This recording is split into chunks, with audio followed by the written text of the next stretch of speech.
तर town planning असिस्टंटचा result म्हटलं merit list आलेली आहे आणि आपण प्रेडिक्ट केल्याप्रमाणे बरोबर जनरलचा कट ऑफ 170 आपण सांगितलं होतं आणि बरोबर 170च्या आसपासच म्हणजे अगदी पॉईंटमध्ये कट ऑफ लागण्याची शक्यता आहे. आता आपल्याला बोलायचं होतं की जर मेरिट लिस्टमध्ये तुम्ही बघितलं तर खूप जणांना सारखे मार्क्स आहेत. तर दोघांना सारखे मार्क्स असतील तर फायनल लिस्टमध्ये कुणाला वरती प्रेफर केलं जाईल आणि कुणाला त्या खाली. कारण जर तुम्ही ॲडव्हर्टाइजमेंट बघितला तर आपण बघूया की कुणाला प्रेफरन्स दिला जाते.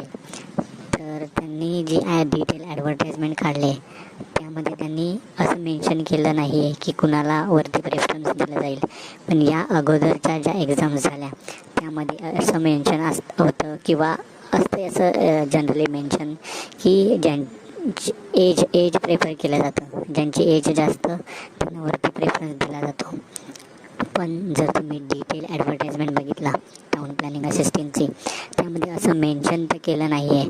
पण त्यांनी फॉर्म भरतेवेळी तुम्हाला आठवत असेल तर फॉर्म भरतेवेळी त्यांनी एक्सपिरियन्स सर्टिफिकेट आहे का विचारलं होतं. मग मे बी असं होऊ शकतं की जर तुम्ही एक्सपिरियन्स सर्टिफिकेट अपलोड केला आहे, तुम्हाला एक्सपिरियन्स असेल तर वरती कर जातं. पण ही एक शक्यता आहे करण्याची.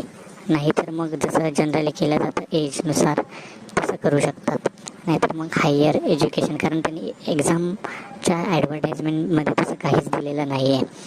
पण जी शक्यता आहे की त्यांनी एक्झामच्या ॲडव्हर्टाइजमेंटमध्ये मेन्शन केलं आहे की तुम्हाला एक्सपिरियन्स सर्टिफिकेट अपलोड करण्यासाठी सांगितलं होतं.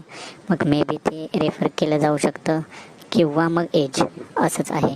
मग काही डिटेल असेल तर आपण डिपार्टमेंटकडून विचारून घेऊ. ठीक आहे, थँक्यू.